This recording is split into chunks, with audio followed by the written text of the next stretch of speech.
இப்ப நம்ம எங்க வந்திருக்கோம் பாத்தீங்கன்னா, நம்ம ஊட்டிக்கு இப்பதான் ஒரு டீ குடிக்க வந்திருக்கோம். வரவழியில காட்டெருமை, பன்னிலாம் பார்த்து வந்திருக்கோம். இப்ப நம்ம தலைவன் பயத்துல பாருங்க, வண்டியை விட்டே வெளியே வர மாட்டேங்க அந்த டீ குடிக்க.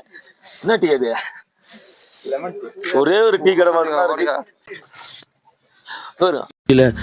நேற்று நைட்டு தூங்குனாங்க, செம குளிர். ஊட்டியில் எல்லாருமே ஒரு 5 மணி 6 மணிலாம் குளிர் கையதான் அப்படி மாதிரி போட்டுருக்காங்க. அங்கே பாருங்க, செம பனி, நல்லா குளிர் தூத்த கிடக்காங்க. இங்கதான் இதமாக இருக்குது.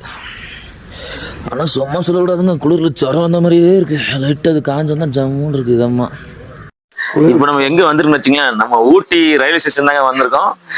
ஊட்டி ரயில்வே ஸ்டேஷன் பாருங்க, ட்ராக் எப்படி 1 2 3 அங்க பாருங்க ஒரு ட்ரெயின் நிக்கி பாருங்க. நம்ம இப்போ அந்த ட்ரெயின்ல தான் போக போறோம். நீராவி ட்ரெயினா? நீராவி ட்ரெயின் பாத்துக்காங்க. இந்த நீராவியில் தான் ஓடும். அந்த வீலு எல்லாம் இப்படிதான் இருக்கும், இன்ஜின் எல்லாம் இப்படிதான் இருக்கும், பெட்டி இந்த மாதிரிதான் இருக்கும். அந்த பெட்டி கர்நாடகில இருந்தா நம்ம வந்து எட்டி பார்த்து சுத்தி வந்துக்கலாம். இதான் ஊட்டி பாருங்க. இந்த ட்ரெயின் அந்த இதை பார்க்கறதா நிறைய பேர் வராங்க ஊட்டி. ஏன்னா மழை இருக்கு, செம்ம குளிர்.